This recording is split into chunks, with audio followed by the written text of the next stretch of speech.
Бір құдайға шоқынып, Ринат Саитов даулы мәлімдемесіне қатысты пікір білдірді. Спутник KZ. Сәлеметсіз бе? Қазақстандағы соңғы ресми жаңалықтарды бірінші болып білу үшін лайк түймесін басып, арнамызға жазылуды ұмытпаңыз.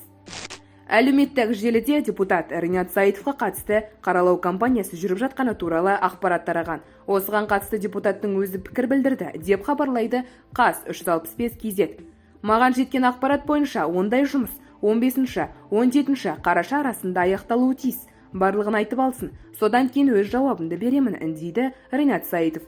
Жақында оның биыл мәжіліс сайлауының қарсаңында Думан Мұхаммед Кәрімге берген сұхбатының үзіндісі тарап кеткені бар.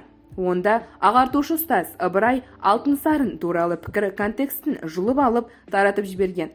Мен Ыбырай Алтынсарынды мектеп ашуға мәжбүр болып, осындай христиан дін қабылдағандай қадамға барғанын айтқанмын. Соны қиып алып, бұрмалап таратып жатыр. Әзірге айтып алсын деп күтіп отырмын. Сосын өз жауабымды беремін, дейді депутат.